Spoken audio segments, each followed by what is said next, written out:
நாமக்கல் மாவட்டம் ராசிபுரம் பகுதியில் பிரசித்தி பெற்ற ஸ்ரீதேவி பூதேவி சமேத ஸ்ரீ பொன் வரதராஜ பெருமாள் திருக்கோவில் தேர் திருவிழா நடைபெற்றது. இக்கோவிலின் தேர் திருவிழா ஆண்டுதோறும் சித்திரை மாதத்தில் நடப்பது வழக்கம். இதன்படி கொடியேற்றத்துடன் திருவிழா துவங்கியதை அடுத்து நாள்தோறும் தொடர்ந்து கருட வாகன சேவை, அனுமந்த வாகனம், அன்ன வாகனம், சிம்ம வாகனம், கஜலட்சுமி வாகனம், யானை வாகனம், புஷ்ப விமான வாகன ஊர்வலம், குதிரை வாகனம் உள்ளிட்ட வாகனங்களில் சாமி நகர்வலம் அழைத்து வரப்பட்டார். ஸ்ரீதேவி பூதேவி சமேத பொன் வரதராஜ பெருமாள் திருத்தேருக்கு எழுந்தருளும் நிகழ்ச்சி நடைபெற்றது. இதில் கோவில் அர்ச்சகர் சிறப்பு பூஜைகள் செய்தனர். இதனைத் தொடர்ந்து தேர் வடம் பிடித்து இழுக்கும் நிகழ்ச்சி நடைபெற்றது. முன்னதாக இத்தேரோட்டத்தை மாவட்ட அறங்காவலர் குழு தலைவர் உள்ளிட்ட பல்வேறு அரசு துறை அலுவலர்கள் பலரும் வடம் பிடித்து தேரோட்டத்தை துவக்கி வைத்தனர்.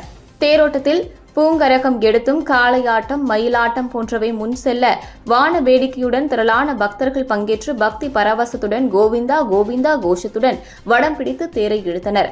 இந்த தேர் திருவிழாவில் சிறியவர்கள் முதல் பெரியவர்கள் வரை பக்தி பரவசத்துடன் தேரை இழுத்து சென்றனர். நாமக்கல் மாவட்டத்தில் கடந்த சில நாட்களாக கடும் வெயில் வாட்டி வருவதால் பக்தர்களுக்கு முஸ்லிம்கள் சார்பில் நீர்மோர் வழங்கப்பட்டது. மதம் பார்க்காமல் கொடிய வெயிலிலிருந்து அனைவரும் பாதுகாப்பாக இருக்க வேண்டும் என எண்ணி முஸ்லிம்கள் நீர்மோர் வழங்கியது குறிப்பிடத்தக்கது.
பார்த்தீங்களா?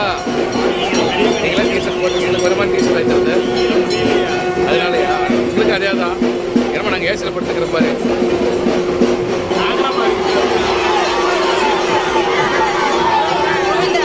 ஆமாம், நீ வாமா வரமா.